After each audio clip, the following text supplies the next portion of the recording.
Hi, welcome to Taking the Biz. If you're new to this channel, it's dedicated to providing revision videos for A-level business students just like yourself.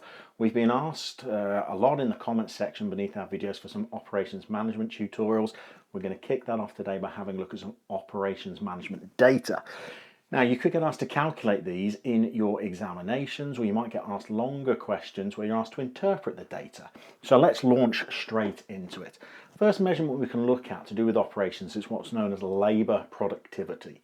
So this is a calculation that measures how much work or how much output we get from each of our employees on average.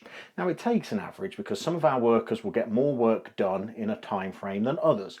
Some will work harder than others, some will be more effective than others.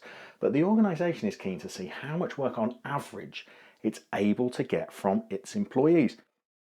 And it is a formula, a calculation that really strikes to the heart of the efficiency of the organisation's operations management. If the organisation has got effective training, it's got effective processes, it's got efficient operations, then it should be finding methods, or it should be discovering ways of squeezing an ever increasing amount of output from each of its workers per day, per month, per year, even shorter than that. Some firms might even measure what it is per hour. So here's the formula to calculate it. We take the output per period, so the output per day, per week, per month, and we divide it by the number of employees we've used during that period, so the number of employees that are working that day, that week, or that month. And it tells us how much work, how much output on average we've managed to elicit from each of our workers. Now, it's an interesting one for us as students to use in the examinations, because if we're asking a longer question about labour productivity, what we're really interested in is whether the business is improving it or not. A firm that's able to increase its labour productivity is making better use of its workforce. It's squeezing more work out of its employees, potentially at no extra cost. If we can increase the amount of work that each employee gets done per hour, then for their £6.80 per hour or whatever it is that the organisation's paying them, they're squeezing greater levels of output out of them. So those costs of the organisation can be split amongst more work that's being done. So increasing labour productivity is a real key drive for organisations that are focused on being more efficient, that are focused on being leaner. So it's a great one to use as a sort of application in examinations. If we know that we've got a business that's trying to increase the efficiency of its operations, then trying to improve its labour productivity is one way to achieve that. Another measure of operations efficiency that we can perhaps get asked to calculate in the exam, or maybe bring into our longer answers, is to measure what's known as the unit cost of the organisation as well. And this time what we're working out is how much it costs on average to produce one of our products. So as we're producing our products, we will incur lots of fixed and variable costs.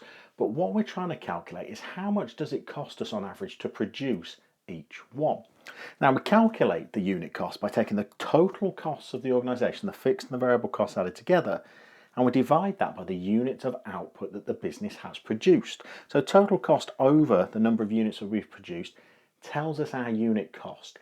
Now again, with the labour productivity, we're looking to see whether the business could be successful at increasing its labour productivity.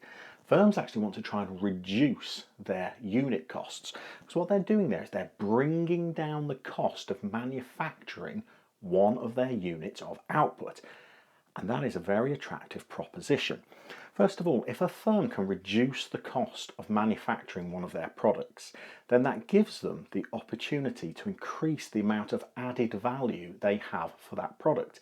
If an organisation that sells its products for £10 can bring the cost of manufacturing one of them down from £5 to £4, then rather than making £5 profit per item, they can make £6 profit per item.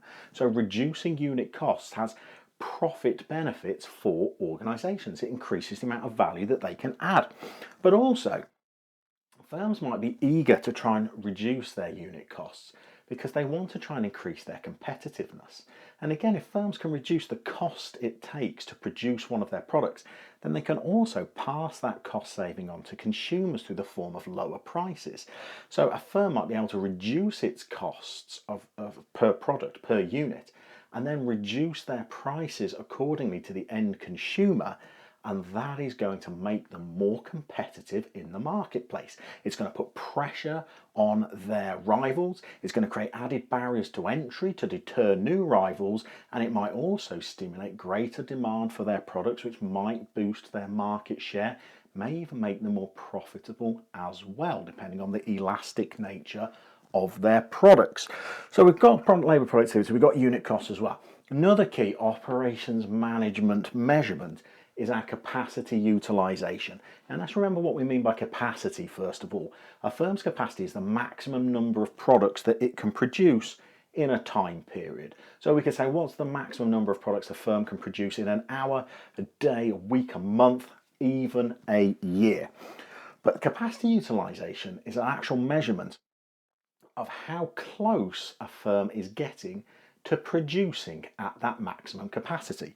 Remember, just because an organisation has the capacity, the potential, it's got the machinery and the labour to produce 10,000 products a day, doesn't mean that they are producing 10,000 products a day. Often businesses aren't making full use of their total capacity. So they might have the workers available, the machinery available to make a certain number of products, but they might not be producing at that level of output. The percentage of a business's capacity that they are using is known as their capacity utilisation figure. So that firm that can produce 1,000 products an hour, if they're actually only producing 800 products per hour, we'd say that their capacity utilisation is 80%. They are producing at 80% of their full potential, their full capacity. Now, here's the formula to calculate it. We take our actual output per period and we divide it by the maximum possible output per period. So we take our actual output over an hour, a week, a day, a month, a year, and we divide it by the maximum that we could have produced, our capacity, if you like, over that period. Now, if we can work at quite a high capacity utilisation figure, it's good for organisations. It shows that they're managing their operations management efficiently.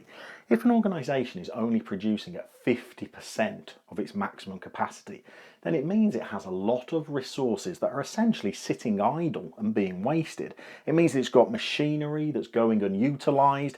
Maybe it's got a workforce or a labour force that's not being used as efficiently as it might be. So firms are quite keen to utilise as much of their capacity as possible.